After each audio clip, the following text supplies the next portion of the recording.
In the wake of the country's worst mass shooting since the assault in Newtown, Connecticut 3 years ago, investigators today digging for answers, attempting to figure out what motivated these two people, a husband and wife, to open fire at this social services during a holiday party in San Bernardino, California.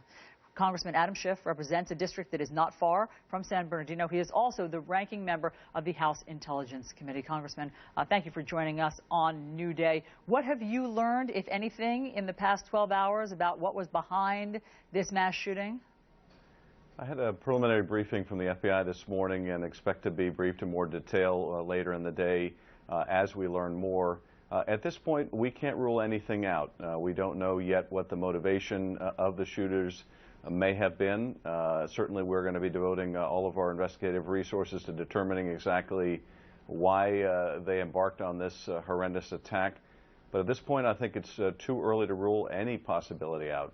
So you're not leaning in a domestic terrorism or workplace violence direction?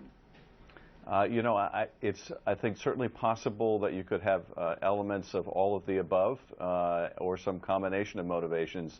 The reality is we simply don't know at this early stage of the investigation. We're exploring to determine if there are any links to international terror or terror organizations.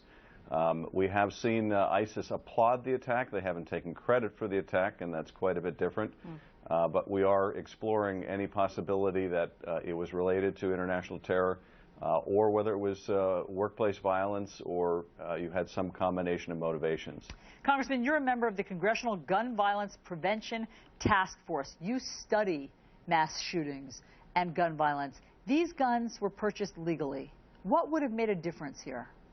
I don't know, and looking at some of the initial public reports of what the main shooter or the male shooter was like in the workplace, some of the employees that have been interviewed say there was nothing that would have given them any suspicion of any kind of violent motivation against his coworkers or any kind of radicalism.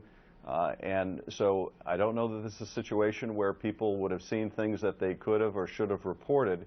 I think the important point here, though, vis-a-vis the gun issue, is that there isn't a single solution to all of these mass shootings. They have different motivations. There are different weapons used. Some get the weapons legally, some get them illegally, some have very serious mental health problems, others don't. That doesn't mean, though, that you don't embark on doing what you can. And we do know that if we made it more difficult, in particular for people who are mentally ill to get access to firearms, or if we made it difficult for people to get access to extended ammunition clips so that they couldn't kill as many people when they embark on a shooting spree, that would help.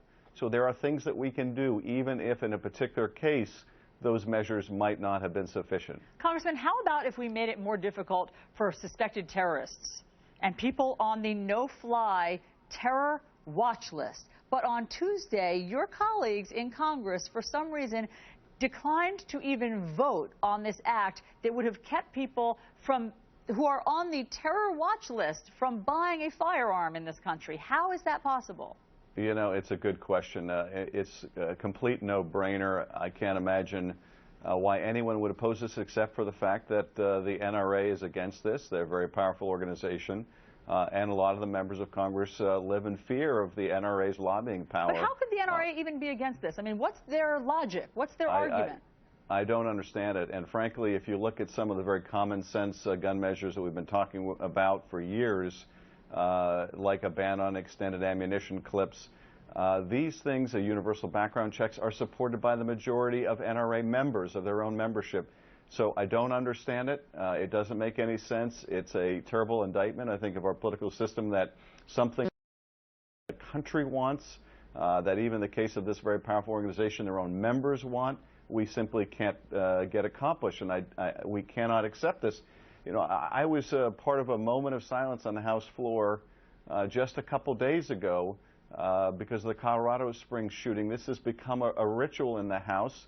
I would much rather have moments of action than moments of silence on the House floor. Congressman Adam Schiff, we're sorry to talk to you in these circumstances, but great to get your perspective. Thanks so much for being on.